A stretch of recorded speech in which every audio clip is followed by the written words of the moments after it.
السلام علیکم ورحمۃ اللہ وبرکاتہ نحمد ونصلی علی رسول الکریم۔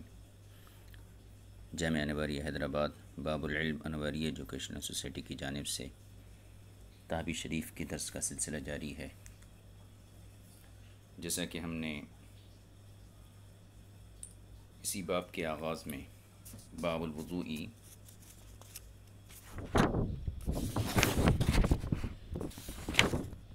باب اکلی ما غیرت النار هل یوجب الوضوء ام لا، اس باب کے ابتدائی حصے کو ہم پڑھ چکے ہیں۔ صاحب کتاب نے باب کے آغاز میں جو ہے مذہب مرجوح کے دلائل کو پیش کیا، یعنی جن حضرات کا یہ کہنا ہے کہ آگ پر پکی ہوئی چیز سے وضو ٹوٹ جاتا ہے، ان کے دلائل کو باب کے آغاز میں ذکر کیا۔ پھر اس کے بعد دوسرے درجے میں جو مذہب راجح ہے، فریق ثانی کے دلائل کو پیش کیا اور ان روایتوں کو پیش کیا جن سے یہ واضح ہوتا ہے کہ آگ پر پکی ہوئی چیز سے وضو نہیں ٹوٹتا ہے۔ اب مذہب راجح کی روایات نقل کرنے کے بعد فرماتے ہیں، اب یہ روایتیں جو مذہب راجح سے نقل کی ہیں، یہ ابن عباس، حضرت جابر، ابو رافع اور کچھ ازواج مطہرات سے۔ ان تمام روایتوں کو نقل کرنے کے بعد صاحب کتاب جو ہے تبصرہ فرماتے ہیں، ففی هذه الآثار ما ينفي ان يكون اكل ما مست النار حدثا۔ یہاں سے ہم اپنے سبق کو آج شروع کرتے ہیں، یعنی یہ تمام حدیثیں جو ابھی گزری، یعنی جن میں یہ بتایا گیا کہ رسول پاک صلی اللہ علیہ وسلم نے آگ پر پکی ہوئی چیز کو تناول فرمایا اور اس کے بعد وضو نہیں کیا اور نماز ادا فرمائے۔ ففی هذه الآثار ما ينفي ان يكون اكل ما مست النار حدثا، تو ان آثار میں اس بات کی نفی ہوتی ہے کہ آگ پر پکی ہوئی چیز کا کھانا یہ حدث ہے، یعنی یہ حدیثیں اس بات پر دلالت کرتی ہیں کہ آگ پر پکی ہوئی چیز کا کھانا یہ حدث نہیں ہے، ناقض وضو نہیں ہے۔ کیوں؟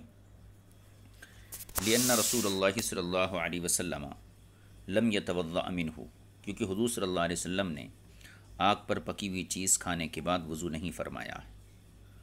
وقد یجوز، اب یہاں سے فریق اول کی پیش کردہ حدیثوں کا ایک جواب دے رہے ہیں، یعنی جن حدیثوں میں یہ آیا ہے کہ حضور نے آگ پر پکی ہوئی چیز کو کھایا اور اس کے بعد وضو کیا یا پھر وضو کرنے کا حکم دیا، تو گزشتہ یعنی باب کے آغاز میں فریق اول کی تائید میں جو حدیثیں ذکر کی گئی تھیں، ان میں جو وضو کرنے کا حکم ہے اس کے بارے میں بیان فرماتے ہیں کہ ممکن ہے کہ وہاں وضو سے مراد شرعی وضو نہ ہو بلکہ لغوی وضو مراد ہو، اور لغوی وضو یعنی ہاتھوں کا دھونا مراد ہو۔ تو اگر ان حدیثوں میں لغوی وضو مراد لے لیتے ہیں اور ہماری پیش کردہ حدیثوں میں شرعی وضو مراد لیتے ہیں، تو ایک فائدہ تو یہ ہے کہ دونوں قسم کی حدیثوں میں کوئی تعارض نہیں رہے گا۔ ٹھیک ہے، اس کو پہلے دیکھ لیجیے۔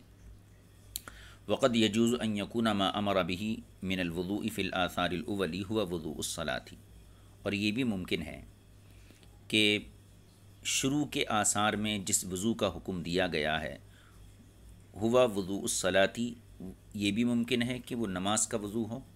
وَيَجُوزُ أَن يَكُونَ هُوَ غَسْلُ الْيَدِ لَا وُضُوءُ الصَّلَاةِ، اور یہ بھی ممکن ہے کہ وہاں ہاتھ دھونا مراد ہو اور نماز کا یعنی شرعی وضو مراد نہ ہو۔ مطلب یہ ہے کہ جن حدیثوں میں وضو کرنے کا حکم دیا گیا ہے آگ پر پکی ہوئی چیز کو کھانے کے بعد، ان حدیثوں میں دو قسم کے احتمالات ہیں۔ ایک احتمال تو وہی ہے جیسا فریق اول نے سمجھا ہے کہ وہاں وضو سے مراد شرعی وضو ہے، اور دوسرا احتمال وہ ہے جس کو صاحب تحاوی نے بیان کیا کہ وہاں وضو سے مراد لغوی وضو ہو۔ یہ دونوں احتمال ہیں۔ الا، پھر فرماتے ہیں الا انہ قد ثبت عنہ بما روینا، لیکن ہماری روایت کردہ احادیث، یعنی ہم نے جو حضور سے حدیثیں روایت کی ہیں ان سے یہ ثابت ہو چکا ہے انہ توضا و انہ لم یتوضا، کہ حضور نے وضو کیا بھی ہے اور حضور نے وضو نہیں بھی کیا ہے۔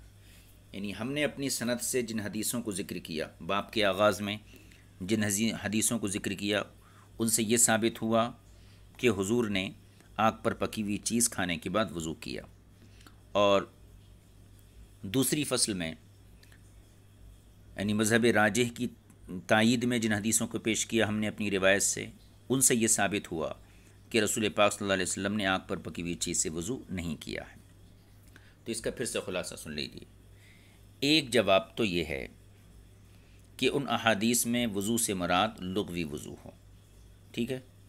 دوسرا جواب یہ ہے جو خود آپ ارشاد فرماتے ہیں کہ حضور سے دونوں عمل ثابت ہیں، یعنی اگر باب کے آغاز کی حدیثوں سے شرعی وضو لیا جائے اور دوسری فصل کی حدیثوں سے بھی یہی لیا جائے کہ آپ نے مما مست النار کو کھانے کے بعد شرعی وضو نہیں کیا ہے، اور یہ دونوں چیزیں دونوں قسم کی روایتیں ثابت ہیں، تو اب دو قسم کی حدیثیں ہمارے سامنے جمع ہو گئیں۔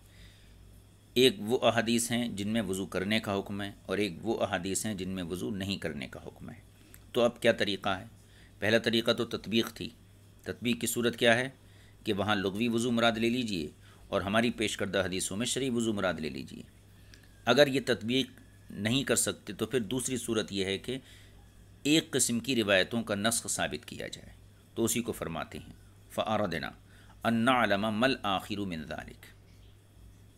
اب یہاں سے گویا کہ مذہب راجح کی ترجیح بیان کر رہے ہیں کہ ہم نے چاہا کہ ہم اس بات میں غور کریں کہ حضور کے دونوں فعلوں میں سے کون سا فعل بعد کا ہے، وضو کرنا یہ بعد کا ہے یا وضو نہیں کرنا یہ بعد کا ہے۔ یعنی آگ پر پکی ہوئی چیز کو کھانے کے بعد حضور سے دو قسم کے عمل مروی ہیں، ایک یہ ہے کہ آپ نے وضو کیا اور ایک یہ ہے کہ آپ نے وضو نہیں کیا۔ تو اب ہماری کوشش یہ ہے کہ ہم غور کر کے یہ پتہ لگائیں کہ حضور کا آخری عمل کیا تھا۔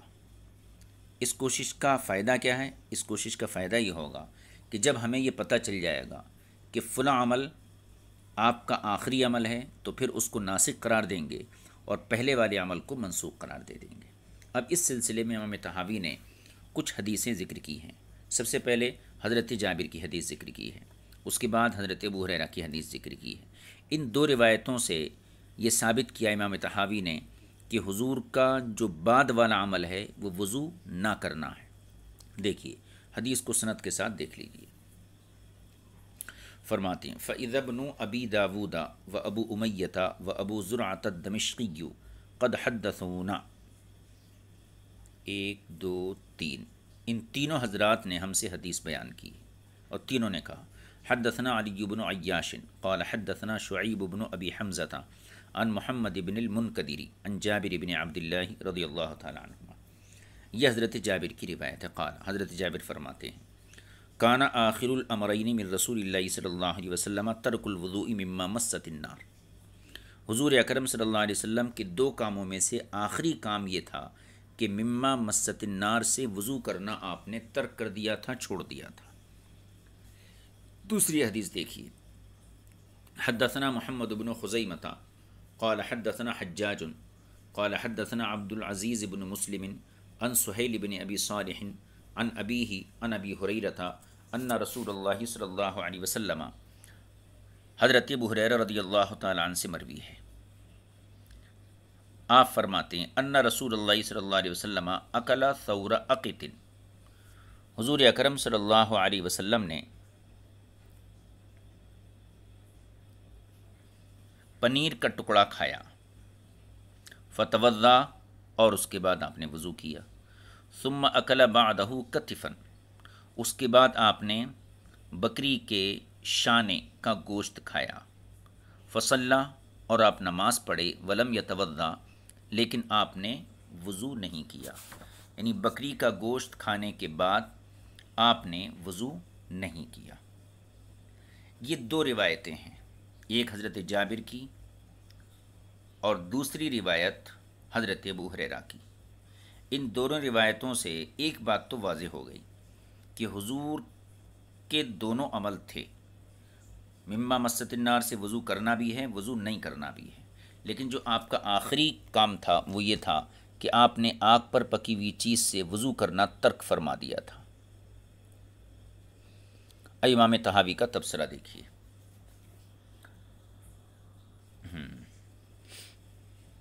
فرماتے ہیں فثبت بما ذکرنا ان آخر الامرین من رسول اللہ صلی اللہ علیہ وسلم هو ترک الوضوء مما غیرت النار، پس ہماری ذکر کردہ روایتوں سے یہ ثابت ہو گیا کہ حضور اکرم صلی اللہ علیہ وسلم کا دو کاموں میں سے آخری کام یہ تھا ترک الوضوء مما غیرت النار، یعنی آگ پر پکی ہوئی چیز سے وضو کو چھوڑ دینا، وَأَنَّ مَا خَالَفَ ذَلِكَ فَقَدْ نُسِخَ بِالْفِعْلِ الثَّانِي، وَأَنَّ مَا خَالَفَ ذَلِكَ، اور حضور کے اس عمل کے جو روایت مخالف آتی ہے، یعنی جس میں یہ ہے کہ آپ نے آگ پر پکی ہوئی چیز سے وضو کیا ہے، تو جو بھی روایت اس کی مخالف آتی ہے فقد نسخ بالفعل الثانی، تو حضور کے بعد والے عمل سے وہ کام منسوخ ہو چکا ہے۔ ھذا ان کان ما امر به من الوضوء یرید به وضوء الصلاۃ، امام طحاوی کہتے ہیں کہ یہ نسخ اور یہ تقریر نسخ کی اس وقت ہوگی جب کہ باب کے آغاز میں پیش کردہ حدیثوں میں وضو سے مراد لغوی وضو نہ ہو بلکہ شرعی وضو ہو، نماز کا وضو ہو۔ جب تو ہم ایک قسم کی حدیثوں کا نسخ ثابت کریں گے اور دوسری حدیثوں کو ناسخ ثابت کریں گے۔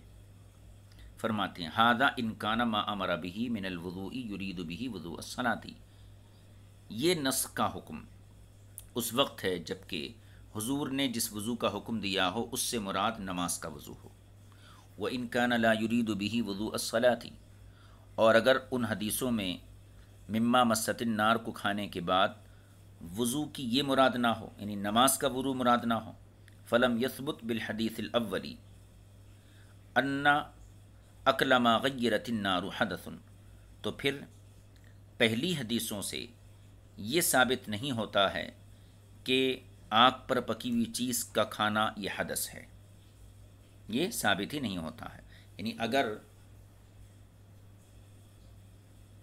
باب کے آغاز میں جن حدیثوں کو روایت کیا گیا تھا، اگر ان روایتوں میں جو وضو کا تذکرہ آیا کہ وضو کیا، تو اگر وہاں وضو سے مراد نماز کا وضو ہے تو ہمارے جواب کا طریقہ کیا ہے کہ ہم نے آخری امرین کو غور کیا اور ہم نے دیکھا کہ حضور کا آخری کام جو تھا وضو چھوڑ دینا تھا۔ یہ جواب اس صورت میں جب کہ وہاں وضو سے شرعی وضو مراد لیا جائے، نماز کا وضو مراد لیا جائے، اور اگر ان حدیثوں میں وضو سے مراد لغوی وضو مراد لیا جائے، ہاتھوں کا دھونا مراد لیا جائے یا کلی کرنا مراد لیا جائے، تو پھر ایسی صورت میں کتاب کے آغاز میں جو حدیثیں ذکر کی ہیں ان سے یہ ثابت نہیں ہوتا ہے کہ مما غیرت النار یہ ناقض وضو ہے۔ فثبت بما ذکرنا بتصحیح هذه الآثار ان اکل ما مست النار لیس بحدث۔ اب یہاں پر امام طحاوی فرماتے ہیں کہ ہمارے ذکر کردہ آثار کی تصحیح یہی بات ثابت کرتی ہے۔ فثبت بما ذکرنا بتصحیح هذه الآثار، ان حدیثوں کی ہماری ذکر کردہ تصحیح اسی بات کو ثابت کرتی ان اکل ما مست النار لیس بحدث، کہ جس چیز کو آگ نے چھو لیا ہے یا جو چیز آگ پر پکائی گئی ہے اس کا کھانا یہ حدث نہیں ہے، یعنی ناقض وضو نہیں ہے۔ یہاں تک بات جو ہے مکمل ہو گئی۔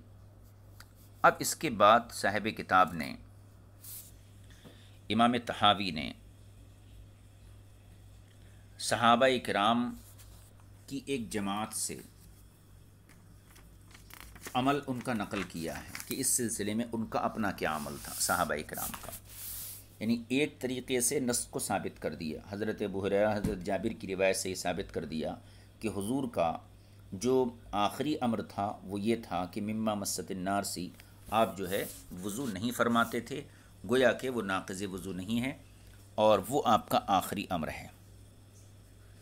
اب ان دو روایتوں سے نص تو ثابت ہو گیا، لیکن پھر مزید تائید کے لیے صحابہ اکرام کے کچھ فتاوے اور کچھ اقوال اور ان کے عمل کو یہاں مذہب راجح کی ترجیح میں یہاں پیش فرما رہے ہیں۔ دیکھیے وقد روا ذلك جماعت من اصحاب رسول اللہ صلی اللہ علیہ وسلم ایضا، اور اسی چیز کو صحابہ اکرام رضوان اللہ تعالی علیہم اجمعین کی ایک بڑی تعداد نے روایت بھی کیا ہے۔ کس چیز کو؟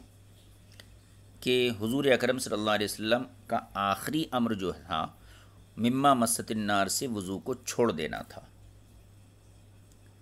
ٹھیک ہے، تو اب یہ آثار اور یہ حدیث صحابہ کی جو روایتیں پیش کر رہے ہیں یہ دراصل نص کی دلیل کے طور پر پیش کر رہے ہیں. یعنی دو ہی صورتیں ہیں، یا تو پہلی والی حدیثوں کو آپ منسوخ سمجھیے ان حدیثوں کے ذریعے، یا پھر پہلی والی حدیثوں کو لغوی وضو پر محمول کیجیے. اب یہ امام طحاوی نے کچھ روایتیں یہاں ذکر کی ہیں، ان کو دیکھ لیتے ہیں. پہلی روایت حدثنا ابو بکرۃ قال حدثنا ابو داود قال حدثنا رباح بن ابی معروف عن عطاء عن جابر، پھر یہاں سے تحویل سند ہے. وحدثنا ابو بکرۃ قال حدثنا ابو داود قال حدثنا هشام عن ابی الزبیر عن جابر، پھر تحویل سند. وحدثنا ابو بکر قال حدثنا ابو داود قال حدثنا ابو عوانة عن ابی بشر عن سلیمان بن قیس عن جابر، پھر تحویل سند ہے یہ. وحدثنا ابو بکرۃ قال حدثنا ابراہیم بن بشار قال حدثنا سفیان عن عمرو بن دینار عن جابر، پھر تحویل سند. وحدثنا ابو بکرۃ وحدثنا یونس قال حدثنا سفیان عن عمرو عن جابر، پھر تحویل سند ہے.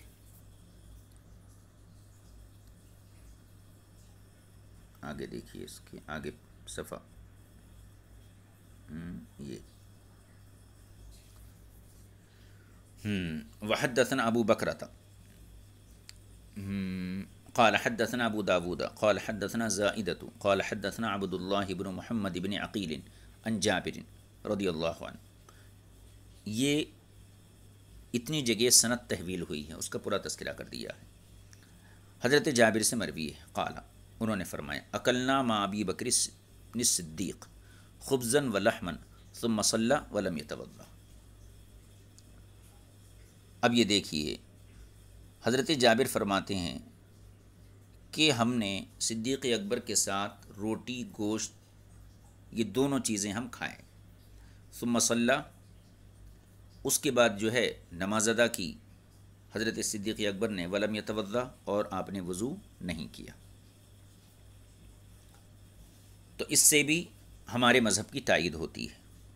وفی حدیث عبداللہ ابن محمد خاصتاً، اب یہاں پر یہ بیان فرما رہے ہیں کہ عبداللہ بن محمد کی روایت میں خاص طور پر یہ بات موجود ہے کہ وَأَكَلْنَا مَعَ عُمَرَ خُبْزًا وَلَحْمًا ثُمَّ قَامَ إِلَى الصَّلَاةِ وَلَمْ يَمَسَّ مَاءً، کہ ہم نے حضرت عمر کے ساتھ روٹی اور گوشت کھایا، پھر وہ نماز کے لیے کھڑے ہوئے لیکن آپ نے پانی کو چھوا بھی نہیں، یعنی وضو نہیں کیا.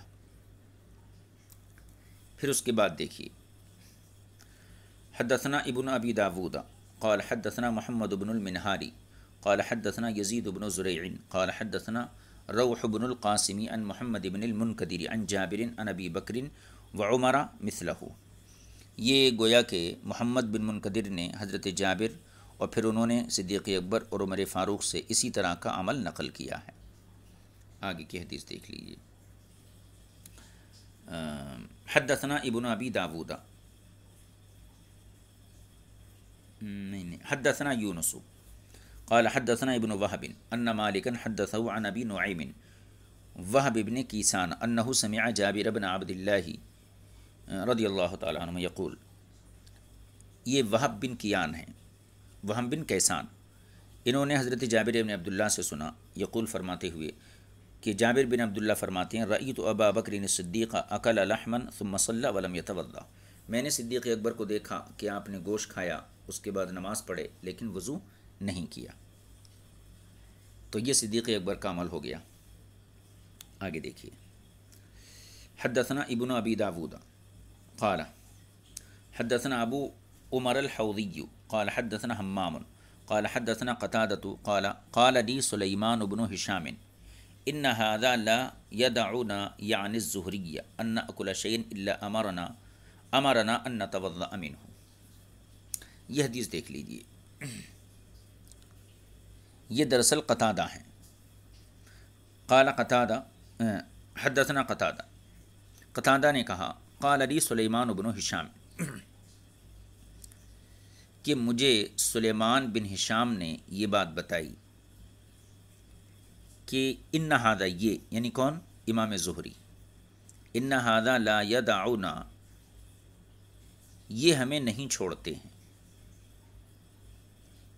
ان نأکل شیئا الا امرنا ان نتوضأ منہ، کہ اگر ہم کچھ کھائیں تو ضرور ہمیں یہ وضو کرنے کا حکم دیتے ہیں، یعنی اگر ہم کوئی چیز یہ ہمیں کھلاتے ہیں تو پھر ہمیں وضو کرنے کا بھی حکم دیتے ہیں۔ کون؟ زہری۔ فقلت، تو یہ کہتے ہیں کہ میں نے سألت عنہ سعید بن المسیب، میں نے اس سلسلے میں حضرت سعید بن مسیب سے پوچھا، فقالا، تو انہوں نے فرمایا اذا اکلتہ فہو طیب لیس علیک فیہ وضوء، کہ جب تم آگ پر پکی ہوئی کوئی چیز کھاؤ تو وہ طیب ہے، لیس علیک فیہ وضوء، اور اس میں تمہارے اوپر وضو لازم نہیں ہے، فاذا خرج فہو خبیث علیک علیک فیہ الوضوء، اور جب کوئی چیز تمہارے بدن سے نکلے تو چونکہ وہ خبیث اور نجس ہوتی ہے، اس لیے اس صورت میں تم پر وضو ہے۔ یہ کون فرمائے؟ سعید بن مسیب۔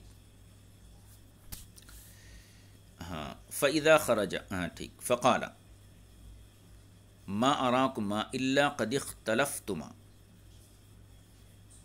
اب یہ کہتے ہیں سلیمان بن ہشام کہ میں کیا دیکھ رہا ہوں کہ تم دونوں اس سلسلے میں اختلاف کرتے ہو، ایک زہری اور ایک قتادہ، تم دونوں کا اس سلسلے میں اختلاف ہے۔ فہل بالبلد من احد، تو کیا شہر میں کوئی ایسا شخص ہے جس سے مطلب میں یہ مسئلہ پوچھ سکوں، اختلاف ختم ہو سکے؟ فقلت، تو میں نے کہا، یہ قتادہ کہتے ہیں، میں نے کہا اقدم رجل فی جزیرۃ العربی،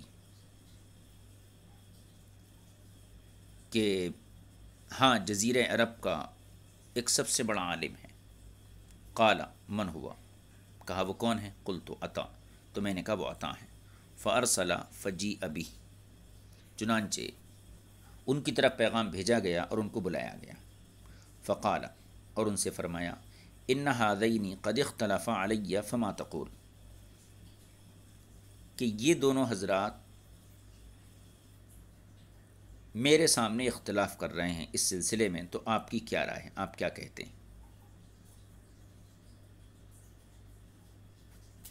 فما تقول، تو آپ کیا کہتے ہیں؟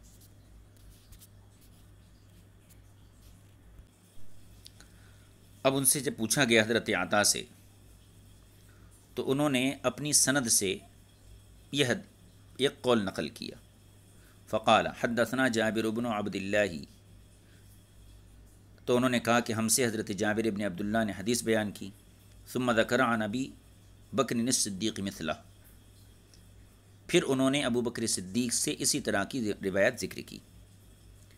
حدثنا محمد بن عبد اللہ بن میمون قال حدثنا الولید بن مسلم عن الاوزاعی، ولید بن مسلم نے اوزاعی سے، اور انہوں نے عطا سے، اور عطا کہتے ہیں ان عطاء قال، عطا کہتے ہیں حدثنی جابر انہ رأى ابا بکر فعل ذلك، کہ مجھ سے حضرت جابر نے حدیث بیان کی کہ انہوں نے حضرت صدیق اکبر کو ایسا ہی کرتے ہوئے دیکھا ہے۔ آگے حدیث دیکھ لیجیے۔ تو یہاں پر گویا کہ عطا نے صدیق اکبر کے عمل کو ذکر کیا کہ وہ جو ہے آنکھ پر پکی ہوئی چیز کو کھانے کے بعد اس کو حدث نہیں سمجھتے تھے اور وضو نہیں کرتے تھے۔ آگے کی حدیث دیکھیے۔ حدثنا ابو بکرۃ قال حدثنا ابو الولید قال حدثنا شعبۃ عن حماد ومنصور وسلیمان ومغیرہ عن ابراہیم ان ابن مسعود وعلقمۃ خرجا من بیت عبد اللہ مسعود یریدان الصلاۃ۔ یہ حدیث دیکھی، شعبہ نے حماد سے، حماد، منصور، سلیمان، مغیرہ سے، اور انہوں نے ابراہیم سے نقل کیا کیا کہ ابن مسعود اور حضرت علقمہ، حضرت عبداللہ بن مسعود اور علقمہ دونوں حضرت عبداللہ بن مسعود کے گھر سے نکلے، یریدان الصلاۃ، کہاں کے لیے؟ نماز کے لیے، دونوں حضرات نماز کے لیے نکلے۔ فجیء بقصعۃ من بیت علقمہ، اتنے میں ان کے لیے حضرت علقمہ کے گھر سے ایک پیالہ گوشت کی سریت کا لایا گیا۔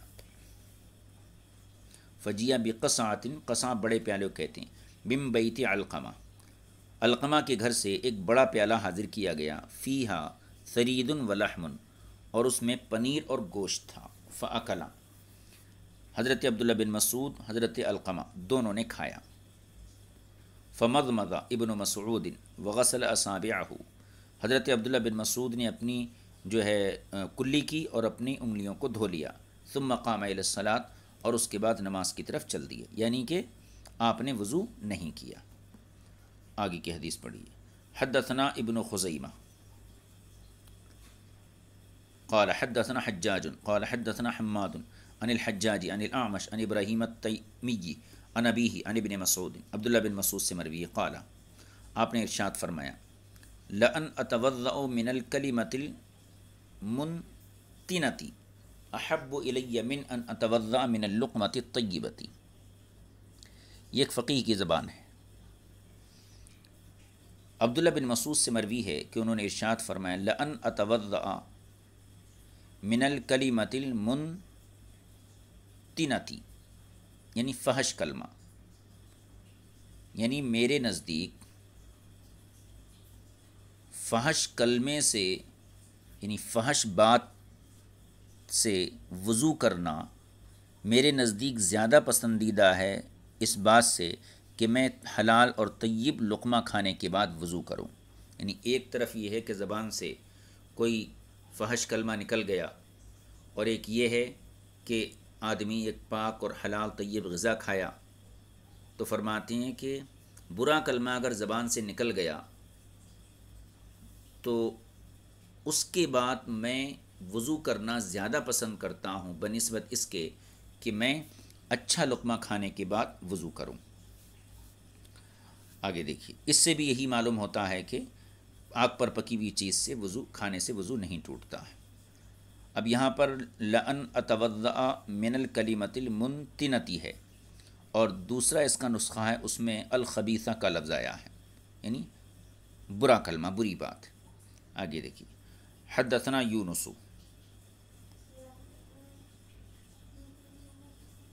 قال اخبرنا ابن وهب ان مالكا حدثه عن محمد بن المنكدر وصفوان بن سليم انهما اخبراه عن محمد بن ابراهيم بن الحارث التيمي عن ربيعة بن عبد الله بن الهدير انه تعشى مع عمر بن الخطاب۔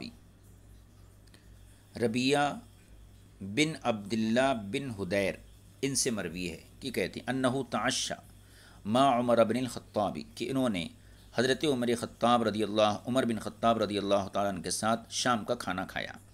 ثم صلی، پھر نماز پڑھے حضرت عمر، ولم یتوضأ، اور وضو نہیں کیا۔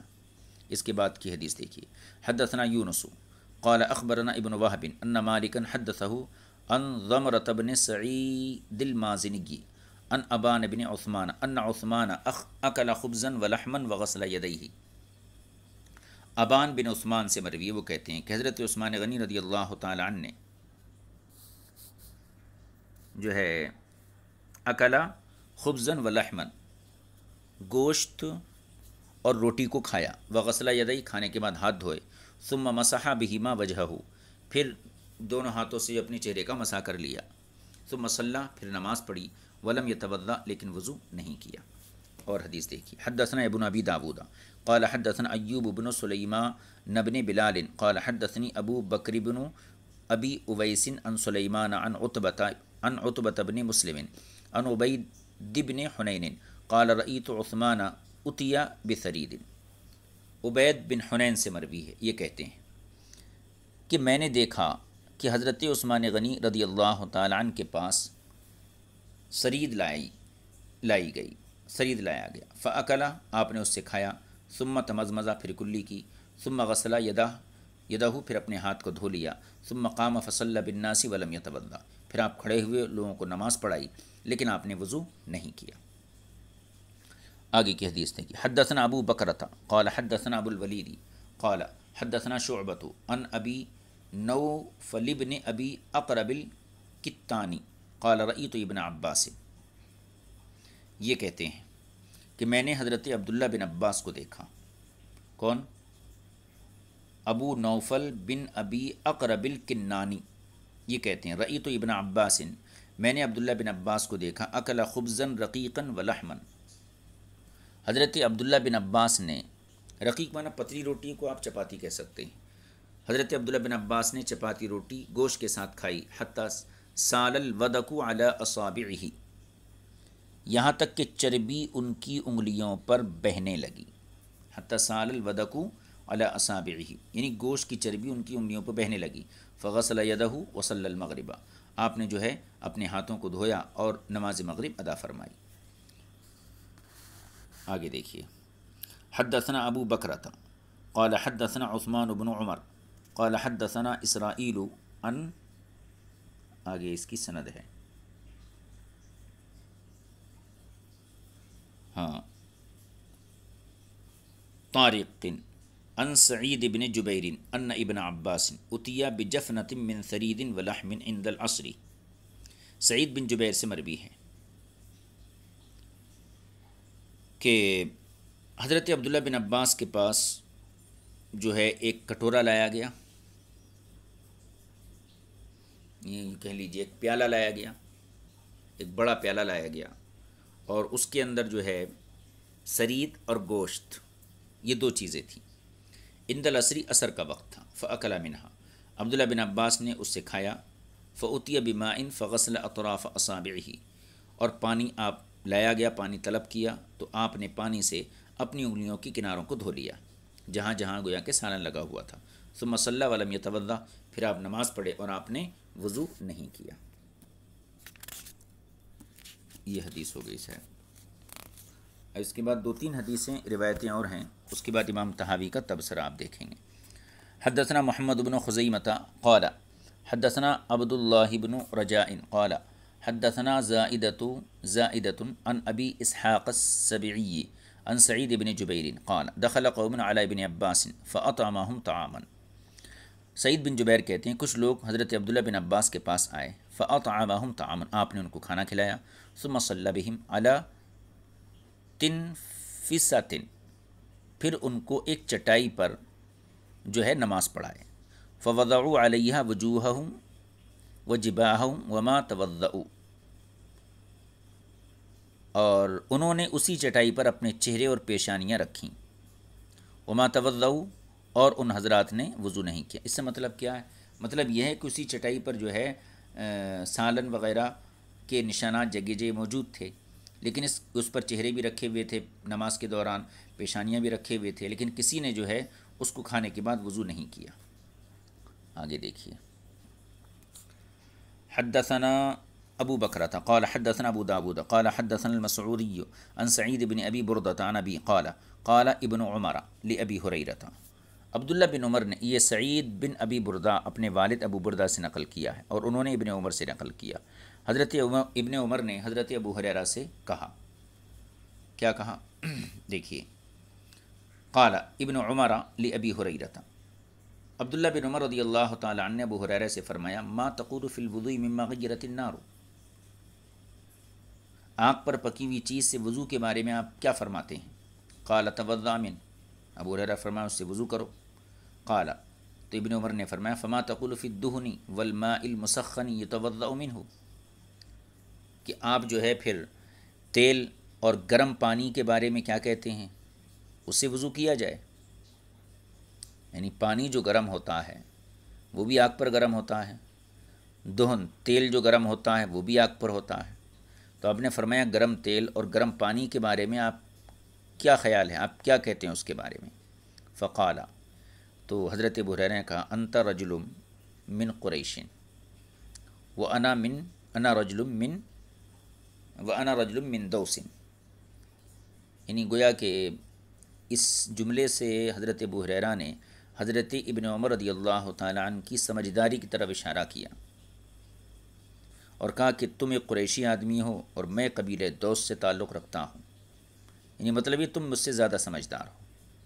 قال یا ابا ہریرہ، تو حضرت ابو ہریرہ سے ابن عمر نے فرمایا، لعلک تلتجئ الی ہذہ الآیہ بل ہم قوم خصفون، شاید آپ جو ہیں اس آیت کی طرف پناہ لے رہے ہیں، یعنی اس آیت کا سہارا لے رہے ہیں. آگے دیکھیے حدیث. حدثنا روح بن الفرج قال حدثنا یوسف بن عدی قال حدثنا ابو الاحوص عن حسین عن مجاہد قال قال ابن عمر، حضرت مجاہد سے مروی ہے کہ ابن عمر رضی اللہ تعالیٰ نے فرمایا لا تتوضا من شیء تأکلہ، جس چیز کو کھاؤ اس سے وضو مت کرو۔ حدثنا ابن خزیمہ قال حدثنا حجاج قال حدثنا حماد عن ابی غالب عن ابی امامہ، حضرت ابو امامہ یہ بھی صحابی ہیں، ان سے مروی ہے انہ اکل خبزا ولحما فصلی ولم یتوضا، حضرت ابو امامہ سے مروی ہے کہ آپ نے روٹی اور گوشت کو کھایا، فصلی اور نماز پڑھے، ولم یتوضا اور وضو نہیں کیا۔ وقال اور ساتھ میں یہ بھی فرمایا الوضوء مما یخرج ولیس مما یدخل، وضو اس سے ہے جو چیز نکلتی ہے، ولیس مما یدخل جو چیز آپ بدن کے اندر داخل کرتے ہیں اس سے وضو نہیں ہے۔ اشارہ اسی بات کی طرف تھا کہ جو آپ کھاتے ہیں تو کھانے سے وضو نہیں ہے، نکلنے سے، خروج ریح وغیرہ سے یا بول وغیرہ سے، کیونکہ یہ چیزیں نکلنے والی ہوتی ہیں، تو جو چیز نکلتی ہے وہ نجس ہوتی ہے، جو اپن کھاتے ہیں وہ حلال و طیب ہوتی ہے۔ تو جو بدن کے اندر داخل کی جاتی ہے چیز، اس کے داخل کرنے سے، اس کے کھانے سے وضو نہیں ٹوٹتا ہے، بلکہ جو نکالی جاتی ہے چیز اس سے وضو ٹوٹتا ہے۔ اب امام طحاوی کا تبصرہ سنیے۔ قال ابو جعفر فہؤلاء الجلۃ من اصحاب رسول اللہ صلی اللہ علیہ وسلم لا يرون فی اکلی ما غیرت النار وضوءا، یہ اجلۂ صحابہ اکرام ہیں، یعنی جلیل القدر صحابہ ہیں، یہ رسول پاک صلی اللہ علیہ وسلم کے جلیل القدر صحابہ ہیں۔ لا یرون فی اکلی ما غیرت النار وضوءا، اور یہ تمام حضرات آگ سے پکی ہوئی چیز کے بعد وضو کرنے کے قائل نہیں ہیں۔ ٹھیک ہے، تو ایک طرف تو امام طحاوی نے ان حدیثوں کا نسخ ثابت کیا جن میں یہ آیا ہے کہ آگ پر پکی ہوئی چیز کھانے کے بعد وضو کرنا ہے، ان کا نسخ ثابت کیا آپ نے حضرت جابر، حضرت ابو ہریرہ کی روایت سے۔ اس کے بعد اسی نسخ کی تائید میں ان تمام صحابہ کرام کے آپ نے اقوال یہاں ذکر کیے، ان کے فتاوے ذکر کیے۔ اب اس میں کس کس کے فتاوے ہیں؟ مثلا ابو بکر ہیں، اس میں حضرت عمر ہیں، عثمان ہیں، حضرت عبداللہ بن عباس ہیں، عبداللہ بن عمر ہیں، حضرت ابو امامہ ہیں۔ ایسے جلیل القدر صحابہ کے فتاوے آپ نے گویا نسخ کی تائید میں ذکر کیے۔ اب یہاں سے آپ مزید تائید پیش کر رہے ہیں، اب فرماتے ہیں وقد روی عن آخرین منہم مثل ذلك ممن قد روی عنہ عن رسول اللہ صلی اللہ علیہ وسلم انہ امر بالوضوء مما غیرت النار فمن ذلك۔ اب یہاں سے نسخ کی تائید کا ایک نیا انداز ہے، اور فرماتے ہیں کہ وہ صحابہ جنہوں نے مما مست النار سے وضو کرنے کی حدیثوں کو روایت کیا ہے، ہم انہی سے ایسی روایتیں ذکر کریں گے جن میں وضو نہ کرنے کا حکم ہے، جس سے یہ ثابت ہو جائے، بالکل روشن واضح ہو جائے کہ جو حدیثیں باب کے آغاز میں ذکر کی گئی ہیں وہ در حقیقت پہلا معاملہ ہے، لیکن حضور کا جو آخری عمل تھا وہ یہی تھا کہ آگ پر پکی ہوئی چیز سے کے استعمال سے وضو نہیں فرماتے تھے۔ اب دیکھیے کچھ فتاوے ہیں، کہنا چاہیے فمن ذالک، اور انہی میں سے ما حدثنا سلیمان بن شعیب قال حدثنا بشر بن بکر قال حدثنا الوزاعی قال حدثني اسامة بن زید اللیثی قال حدثني عبد الرحمن بن زید الانصاری قال حدثني انس بن مالک۔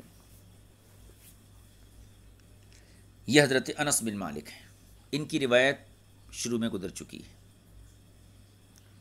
اور اس میں یہ تھا کہ حضرت انس کی روایت میں کہ آگ پر پکی ہوئی چیز سے کو کھانے کے بعد وضو کیا جائے گا۔ اب انہی کی روایت اس کے برخلاف قال بینما انا و ابو طلحۃ الانصاری و ابی بن کعب اتینا بطعام سخنا فاکلنا۔ انس بن مالک فرماتے ہیں کہ دیکھیے یہ ہے سند اس کی، انس بن مالک کہتے ہیں کہ میں قال بینما انا، میں اور ابو طلحہ انصاری، ابی بن کعب، ہم سب لوگ موجود تھے، اتینا بطعام سخنا، اور ہمارے سامنے گرم کھانا پیش کیا گیا، یعنی آگ پر پکایا ہوا گرم کھانا لایا گیا۔ فاکلنا ہم نے کھایا، ثم قمت الی الصلاۃ پھر میں جو ہے نماز کی طرف چلا، فتوضأت اور میں نے وضو بھی کیا۔ کون کہہ رہے ہیں؟ حضرت انس بن مالک۔ فقال احدهما لصاحبه تو ان دونوں حضرات نے ایک دوسرے سے کہا، ابو طلحہ انصاری، ابی بن کعب، انہوں نے ایک دوسرے سے کہا عراقیۃ عراقیۃ کہ اے انس کیا تم عراقی بن گئے ہو؟ ثم انتہرانی پھر ان دونوں حضرات نے مجھے ڈانٹا۔ حضرت انس کہتے ہیں مجھے ان دونوں حضرات نے، کس نے؟ ابو طلحہ انصاری نے، ابی بن کعب نے مجھے ڈانٹا۔ فعلمت انہما افقہ منی تو میں سمجھ گیا کہ یہ دونوں حضرات دین کے مسائل سمجھنے میں مجھ سے زیادہ سمجھدار ہیں۔ اب یہاں سے دیکھیے، پہلے یہ حدیثیں پڑھ لیتے ہیں، اس کے بعد امام طحاوی کا جو ہے تبصرہ دیکھیں گے۔ یہ ایک فتویٰ ہو گیا کس کا؟ اب اس میں لوگ تو تین ہیں مگر حقیقت میں فتویٰ ابو طلحہ انصاری کا، ابی بن کعب کا ہے۔ دوسرا، حدثنا یونس قال حدثنا ابن وهب ان مالکا حدثه عن موسى بن عقبة عن عبد الرحمن بن زید الانصاری ان انس بن مالک قدم من العراق ثم ذكر مثله وزاد فقام ابو طلحہ وابی فصلیا ولم يتوضأ۔ یہ دیکھیے اس حدیث میں کیا ہے؟ عبد الرحمن بن زید انصاری ہیں، یہ کہتے ہیں کہ حضرت انس بن مالک عراق سے تشریف لائے۔ ان انس بن مالک قدم من العراق، انس بن مالک جو ہے عراق سے تشریف لائے۔ ثم ذکر مثلا پھر اسی کی طرح حدیث بیان کی، وزادہ لیکن اس سند میں یہ اضافہ تھا، فقام ابو طلحہ و ابی، اس کے بعد یعنی کھانا کھانے کے بعد ابو طلحہ اور ابی کھڑے ہوئے، فصلیہ ان دونوں نے نماز پڑھی، ولم یتوضأ اور وضو نہیں کیا ان دونوں حضرات نے۔ اب یہ دو صحابی کون؟ ابو طلحہ انصاری اور کہنا چاہیے ابی بن کعب، ان دونوں نے وضو نہیں کیا۔ اس کے بعد کی حدیث دیکھ لیجئے۔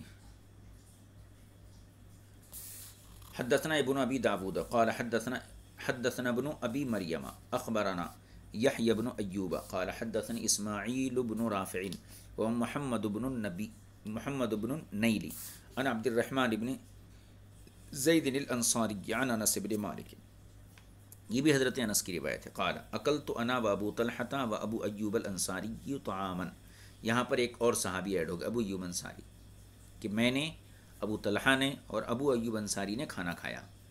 کون سا؟ قد مستہ النار، جو آگ پر پکایا گیا تھا۔ فقمت لان اتوضا، تو میں جو ہے وضو کرنے کے لیے کھڑا ہوا۔ فقال علی، تو ان دونوں حضرات نے، کس نے؟ ابو طلحہ نے، ابو ایوب انصاری نے، ان دونوں نے مجھ سے کہا اتتوضا من الطیبات، کیا تم پاکیزہ چیزیں کھا کر وضو کرتے ہو؟ لقد جئت بها عراقیہ، پھر اس کے بعد یہ جملہ کہا ہے، یعنی آپ نے، ان دونوں نے حیرت کا اظہار کیا کہ تم پاکیزہ چیزوں کو استعمال کر کے بھی وضو کرتے ہو، اور یہاں پر لقد جئت بها عراقیہ کہ شاید تمہارے اندر عراقیت کا کچھ اثر آ گیا ہے۔ اب یہ تین سندوں کے ساتھ، تین سندوں کے ساتھ حضرت انس کا عمل اور ابو طلحہ انصاری، دوسرے ابو ایوب انصاری اور تیسرے ابی بن کعب، کیونکہ اوپر والی سند میں ابی بن کعب ہیں، ابو طلحہ انصاری ہیں، اور دوسری سند میں ابو طلحہ انصاری اور ابو ایوب انصاری ہیں، تو یہ گویا کہ تین صحابی ہو گئے۔ ان تین صحابہ کا عمل امام طحاوی یہاں ذکر کرے۔ اب اس کے بعد تبصرہ فرماتے ہیں کہ یہ وہی حضرات ہیں کہ جن سے باب کے آغاز میں ایسی حدیثیں مروی ہیں کہ آگ پر پکی ہوئی چیز کھانے سے وضو لازم ہو جاتا ہے، پھر یہی حضرات اس کے خلاف فتویٰ دے رہے ہیں، اور جب راوی اپنی روایت کردہ حدیث کے خلاف عمل کرے یا فتویٰ دے تو یہ دراصل نص کی دلیل ہوتا ہے۔ دیکھیے، فہذا ابو طلحہ و ابو ایوب، اب یہ دو حضرات ہیں ابو طلحہ ابو ایوب، قد صلیا بعد اکلہما مما غیرت النار ولم یتوضا، ان حضرات نے آگ پر پکی ہوئی چیز کھانے کے بعد نماز ادا کی لیکن وضو نہیں کیا۔ وقد روی عن رسول اللہ صلی اللہ علیہ وسلم، حالانکہ یہ لوگ، یہ دونوں حضرات ابو طلحہ ابو ایوب انصاری، یہ دونوں حضرات حضور صلی اللہ علیہ وسلم سے یہ روایت کر چکے ہیں کہ انہو امر بالوضوء من ذلک، کہ حضور صلی اللہ علیہ وسلم نے آگ پر پکی ہوئی چیز کھانے کے بعد وضو کرنے کا حکم دیا ہے۔ کہاں روایت کر چکے ہیں؟ فیما قد روینا عنہما فی ھذا الباب، کہ اسی باب کے شروع میں ہم نے ان سے 2 روایتیں ذکر کی ہیں۔ البتہ یہاں پر ایک چیز قابل ذکر یہ ہے کہ ابو طلحہ کی حدیث تو پیچھے ذکر ہوئی ہے، لیکن ابو ایوب انصاری کی حدیث پیچھے نہیں آئی ہے۔ تو اس کے بارے میں یہ عرض ہے کہ اگرچہ اس کتاب میں ابو ایوب انصاری کی حدیث نہیں ہے، لیکن دوسرے مقامات پر جو ہے ابو ایوب انصاری کی حدیث ذکر کی گئی، یعنی ان سے بھی ایسی روایت موجود ہے۔ اب دیکھیے، تو فرماتے ہیں کہ ابو طلحہ ہیں، ابو ایوب ہیں، ان دونوں حضرات نے آگ پر پکی ہوئی چیز کھانے کے بعد جو ہے نماز پڑھی مگر وضو نہیں کیا، حالانکہ یہی حضرات حضور سے یہ نقل کر چکے ہیں کہ آگ پر پکی ہوئی چیز کھانے کے بعد وضو کرنا ہے۔ فہذا لا یکون عندنا، تو یہ ہمارے نزدیک نہیں ہو سکتا، یعنی ایک صحابی اپنی روایت کردہ حدیث کے خلاف عمل کریں اور فتویٰ دیں، یہ ہمارے نزدیک نہیں ہو سکتا، ورنہ صحابی کی عدالت ساقط ہو جائے گی۔ مگر کب؟ الا وقد ثبت نسخ ما قد رویا عن النبی صلی اللہ علیہ وسلم من ذلک عندہما، مگر یہ اسی وقت ہو سکتا ہے جب کہ ان دونوں حضرات کے نزدیک حضور صلی اللہ علیہ وسلم سے جو روایتیں انہوں نے روایت کی، جو مروی ہیں، ان کا نسخ ان کے نزدیک ثابت ہو گیا ہو۔ جب تک ان کا نسخ ثابت نہیں ہوگا، جب تک صحابی اس کے خلاف عمل نہیں کریں گے۔ یہ گویا کہ نسخ کی تائید میں انہی صحابہ کے اقوال اور فتاوے کو پیش کیا جو یہ روایتیں نقل کرتے ہیں کہ مما غیرت النار سے وضو ٹوٹ جاتا ہے۔ دیکھیے آگے چلیے اب، وَأَمَّا وَجْهُهُ مِن طریق النظری، یہ گفتگو حدیث کے طرز پہ تھی، حدیث کا جواب حدیثوں کی روشنی میں دینے کے اعتبار سے تھی۔ اب یہاں سے امام طحاوی اپنی نظر پیش کر رہے ہیں، فرماتے ہیں، یہ نظر پہ ذرا توجہ دیجیے۔ وَأَمَّا مِن طریق فَإِنَّا قَدْ رَأَيْنَا فِي هَذِهِ الْأَشْيَاءِ الَّتِي قَدْ اخْتُلِفَ فِي أَكْلِهَا أَنَّهُ يَنْقُضُ الْوُضُوءَ أَمْ لَا إِذَا مَسَّتْهَا النَّارُ۔ یہاں سے نظر شروع ہے۔ فرماتے ہیں کہ ہم نے بہت ساری ایسی چیزیں دیکھیں، فَإِنَّا قَدْ رَأَيْنَا هَذِهِ الْأَشْيَاءَ الَّتِي قَدْ اخْتُلِفَ فِي أَكْلِهَا أَنَّهُ يَنْقُضُ الْوُضُوءَ أَمْ لَا إِذَا مَسَّتْهَا النَّارُ۔ ہم نے بہت سی ایسی چیزیں دیکھی ہیں جن کے بارے میں اختلاف ہے کہ آیا ان کے کھانے سے وضو ٹوٹتا ہے یا نہیں ٹوٹتا ہے، جبکہ وہ آگ پر پکی ہو۔ مطلب یہ ہے کہ آگ پر پکی ہوئی چیزوں کے کھانے سے وضو ٹوٹتا ہے یا نہیں ٹوٹتا ہے، ان چیزوں پر ہم نے غور کیا۔ ان میں اختلاف ہے، ایک طبقہ کہتا وضو ٹوٹتا ہے، ایک کہتا نہیں ٹوٹتا ہے۔ تو آگ پر پکی ہوئی چیز کھانے سے وضو ٹوٹتا ہے یا نہیں ٹوٹتا ہے، یہ اختلافی معاملہ ہے۔ لیکن ایک معاملہ ایسا ہے کہ جو اجماعی ہے، وہ کون سا ہے؟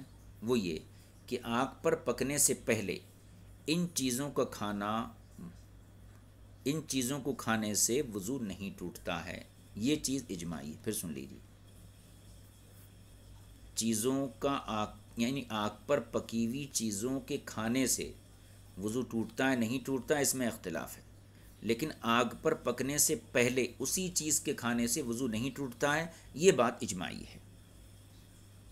اب ہم نے غور کیا کہ آگ پر پکنے سے پہلے وضو نہیں ٹوٹتا ہے کھانے سے، لیکن لوگ جو ہیں آگ پر پکنے کے بعد کھاؤ تو اس میں اختلاف کرتے ہیں۔ تو کیا ان چیزوں کے حکم میں آگ کی کوئی تاثیر ہے کہ جب آگ ان کو چھو جائے تو پھر آگ کا حکم ان چیزوں کے اندر داخل ہو جاتا ہو؟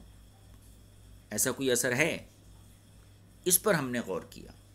جب ہم نے صاف پانی کو دیکھا، تازہ پانی ہے، اس سے ہر قسم کی فرض عبادت ادا کی جا سکتی ہے، اس سے وضو کیا جا سکتا ہے۔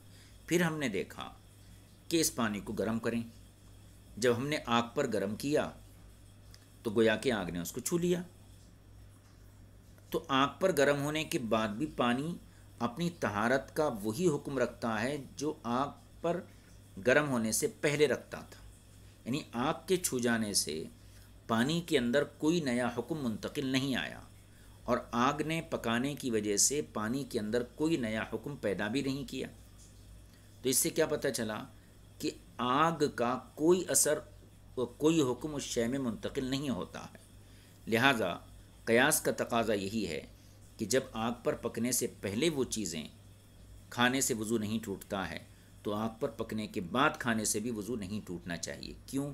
اس لیے کہ آگ کا کوئی حکم ان چیزوں کے اندر منتقل نہیں ہوتا ہے۔ یہ نظر ہے، اس کا ترجمہ کر لیجیے۔ امام طحاوی کہتے ہیں فَإِنَّا قَدْ رَأَيْنَا هَذِهِ الْأَشْيَاءَ الَّتِي قَدْ اخْتُلِفَ فِي أَكْلِهَا أَنَّهُ يَنْقُضُ الْوُضُوءَ أَمْ لَا إِذَا مَسَّتْهَا النَّارُ۔ ہم نے ایسی بہت سی چیزوں کو دیکھا جن کے بارے میں اختلاف آیا ہے کہ ان کے کھانے سے وضو ٹوٹتا ہے یا نہیں جبکہ وہ آگ سے پکی ہوئی ہوں۔ وقد اجمع، اور اس بات پر اجماع ہے، ان اکلها قبل مماست النار ایاها لا ينقض الوضوء، کہ آگ کے چھو جانے سے پہلے ان چیزوں کو کھانے سے وضو نہیں ٹوٹتا، اس پر اجماع ہے۔ فاردنا، لہٰذا ہم نے چاہا ان ننظرا، کہ ہم غور کریں، هل للنار حکم یجب فی الاشیاء اذا ماستها، کیا آگ کا کوئی ایسا حکم ہے جو چیزوں میں ضروری ہو جاتا ہے جب آگ اس کو چھو لیتی ہے؟ فینتقل به حکمها الیہا، اور چھو جانے سے آگ کا حکم ان چیزوں کی طرف منتقل ہو جاتا ہے۔ تو ہم نے اس پر غور کیا۔ فرأینا الماء القراح طاہرا، تو ہم نے دیکھا تازہ پانی یہ پاک ہے، تؤدی به الفروض، اور اس سے وضو کرنے کے بعد فرائض ادا کیے جا سکتے ہیں اور کیے جاتے ہیں۔ ثم رأینا، پھر ہم نے غور کیا، اذا سخنا، اگر پانی کو گرم کر دیا جائے، فصار مما قد مسته النار، تو اب یہ پانی وہ ہو گیا کہ جو آگ پر پکا لیا گیا۔ تو ان حکمہ فی طہارتہ علی ما کان علیہ قبل مماست النار ایاہ، تو آگ پر پکائے جانے کے بعد بھی طہارت کے سلسلے میں اس کا وہی حکم ہے جو آگ پر پکائے جانے سے پہلے تھا۔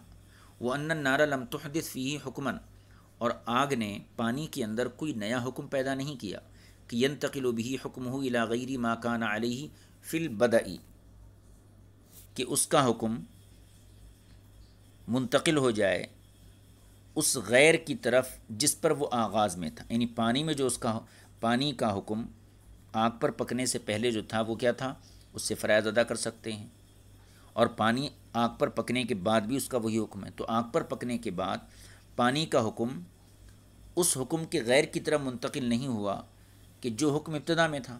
فلما کان ما وصفنا کذالک، تو جب معاملہ ایسا ہی ہے جیسے ہم نے ذکر کیا، کان فی النظری، تو قیاس کا تقاضا یہ ان الطعام الطاہر الذی لا یکون اکلہ قبل ان تمسہ النار حدثا، کہ وہ پاک کھانا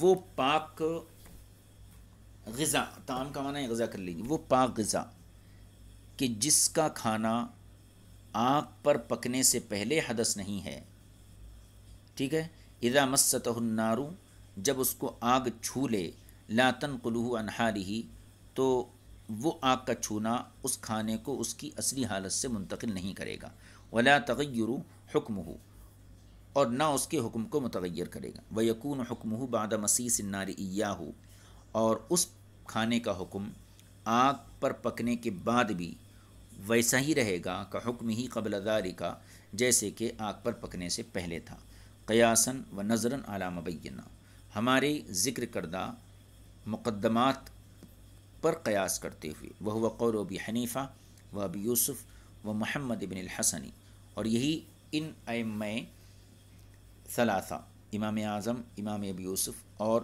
امام محمد بن حسن شیبانی رحمہم اللہ کا مسلک ہے۔ اب اس کے بعد یہاں سے صاحب کتاب نے ایک نیا اختلاف، اور کہیے کہ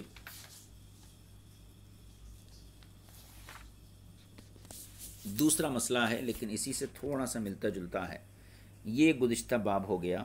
اس باب کے اندر جو بنیادی چیزیں ذکر کی ہیں اس کو میں ایک بار اعادہ کر دیتا ہوں، اور وہ بات یہ ہے کہ جس چیز کو آگ پر پکایا گیا ہے اس کے کھانے سے وضو ٹوٹتا ہے یا نہیں ٹوٹتا ہے، اس سلسلے میں جو اختلافات تھے ان اختلافات کو امام طحاوی نے پوری تفصیل کے ساتھ بیان کیا اور مذہب راجح کی ترجیحات کو بھی ذکر کیا۔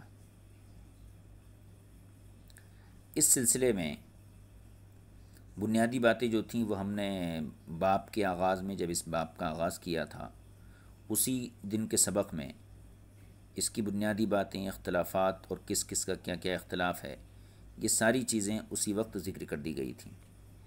اب چونکہ آج باب کا جو ہے اگر ممکن ہے اختتام ہو جائیں گا، تو پھر ان چیزوں کا تھوڑا سا ہم اعادہ کر دیتے ہیں۔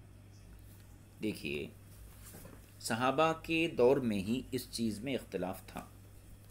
صحابہ کی ایک جماعت مما مست النار کو کھانے کے بعد یہ مانتی تھی کہ وضو ٹوٹ جاتا ہے، یعنی آگ پر پکی ہوئی چیز کا کھانا ناقض وضو ہے۔ ایک جماعت کا یہ قول صحابہ میں بھی تھا ہے، جس کے اندر ابو موسیٰ اشعری تھے اور حضرت انس، زید بن ثابت، حضرت عائشہ، ابو ہریرہ وغیرہ۔ دوسری جماعت ایسی تھی جو حضرات آگ پر پکی ہوئی چیز کو کھانے سے وضو لازم قرار نہیں کرتے تھے۔ ان میں خلفائے اربعہ، ابن عباس، ام سلمہ، حضرت ابو سعید خدری وغیرہ رضی اللہ تعالیٰ عنہ، یہ تمام حضرات تھے۔ صاحب کتاب نے ابتداً فریق اول کے دلائل کو ذکر کیا، اس کے بعد جو ہے فریق ثانی کے دلائل کو ذکر کیا۔ پھر فریق اول نے جو دلائل دیے تھے، جو حدیثیں بیان کی تھیں، ان کا معنی بیان کیا کہ وہاں پر وضو سے مراد دو احتمال ہیں۔ ایک احتمال تو یہ ہے کہ وضو سے مراد لغوی وضو مراد لیا جائے، اور دوسرا احتمال یہ ہے کہ شرعی وضو مراد لیا جائے۔ اگر لغوی وضو مراد لیتے ہیں تو پھر وہ حدیثیں آپ کے مسئلے کی تائید نہیں کر سکتی ہیں، اور اگر شرعی وضو مراد لیتے ہیں تو پھر ہمارے پاس بھی ایسے دلائل ہیں، ایسی روایتیں ہیں جن سے یہ ثابت ہوتا ہے کہ آگ پر پکی ہوئی چیز کھانے سے وضو نہیں ٹوٹتا ہے۔ تو ہم ان حدیثوں کو آپ کی حدیثوں کے مد مقابل لا کر کھڑا کر دیتے ہیں۔ پھر اس کے بعد آپ نے فرمایا کہ چونکہ حضور سے دونوں عمل ثابت ہیں، آپ نے آگ پر یعنی کھانا کھانے کے بعد وضو کیا بھی ہے اور نہیں بھی کیا ہے۔ جب دونوں عمل ثابت ہیں تو پھر یہ دیکھا جائے گا کہ حضور کا آخری عمل کون سا ہے۔ جو آخری عمل ہوگا اس کو ناسخ قرار دیا جائے گا، اور جو پہلے کا عمل ہوگا اس کو منسوخ قرار دیا جائے گا۔ تو اس سلسلے میں امام طحاوی نے سب سے پہلے حضرت جابر اور حضرت ابو ہریرہ کی دو روایتیں نقل کی۔ ان سے یہ ثابت کیا کہ حضور کا جو آخری عمل تھا وہ یعنی آگ پر پکی ہوئی چیز استعمال کرنے کے بعد وضو نہیں کرنا تھا۔ لہٰذا اس سے پتہ چلا کہ ابتدائے باب کی جو حدیثیں ہیں وضو کرنے والی، وہ ساری حدیثیں حضور کے اس عمل سے منسوخ ہو گئیں۔ پھر اس نص کی تائید میں صاحب کتاب نے صحابہ کرام کی ایک بڑی تعداد سے فتاوے اور ان کے اقوال نقل کیے۔ پھر نص کی مزید تائید کے لیے ان صحابہ کی روایتیں نقل کیں، جیسے حضرت جو ہے ابو طلحہ انصاری ہیں، حضرت ابی بن کعب ہیں، ان حضرات کی روایتیں نقل کیے، خاص طور پر ابو ایوب انصاری کی، کہ جن کی روایتیں باب کے آغاز میں آئی تھیں اس سلسلے میں کہ آگ پر پکی ہوئی چیز کھانے سے وضو لازم ہو جاتا ہے، پھر انہی کے فتاوے اس کے برخلاف نقل کیے، جس سے یہ روز روشن کی طرح واضح ہو گیا کہ پہلی والی حدیثیں منسوخ ہیں۔ سب سے اخیر میں امام طحاوی نے جو ہے قیاس پیش کیا، اور قیاس کا بھی یہی تقاضا ہے کہ آگ پر پکی ہوئی چیز سے وضو لازم نہیں ہونا چاہیے۔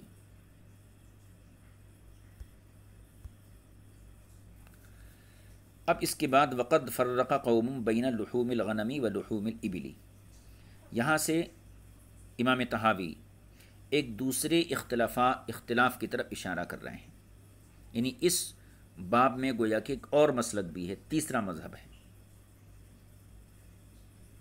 پہلے صرف مما مست النار کو کھانے سے وضو ٹوٹتا ہے نہیں ٹوٹتا ہے اتنی بات بیان کی، اب گویا کہ ایک دوسرا اختلاف بیان کر رہے ہیں۔ اختلاف یہ ہے کہ بعض حضرات، بعض فقہا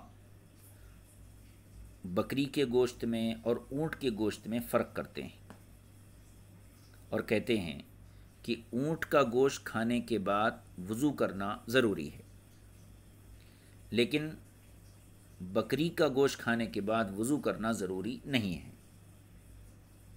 جبکہ مذہب راجح یہی ہے کہ اونٹ کا گوشت کھاؤ یا بکری کا گوشت کھاؤ، جو حلال طیب گوشت ہے اس کے کھانے سے وضو نہیں ٹوٹتا ہے۔ تو یہ دوسرا اختلاف ہے جس کو صاحب کتاب نے یہاں سے اب ذکر کیا۔ انشاءاللہ تعالی اس اختلاف کو ایک مستقل درس کی شکل میں آپ کی خدمت پیش کیا جائے گا۔ آج یہیں اپنے سبق کا اختتام کر دیتے ہیں، اور یہ بات ذہن میں رہے کہ یہ اسی باب کا ایک ذیلی باب ہے، گویا کہ ایک بڑا اختلاف تھا اس کی وضاحت صاحب کتاب کر دی۔ اب ایک ضمنی اختلاف ہے، اور اس کو جو ہے انشاءاللہ آئندہ درس میں شریک کیا جائے گا۔ وصلی اللہ علیہ نبی الکریم وآلہ وصحبہ اجمعین والحمد للہ رب العالمین۔ السلام علیکم ورحمۃ اللہ۔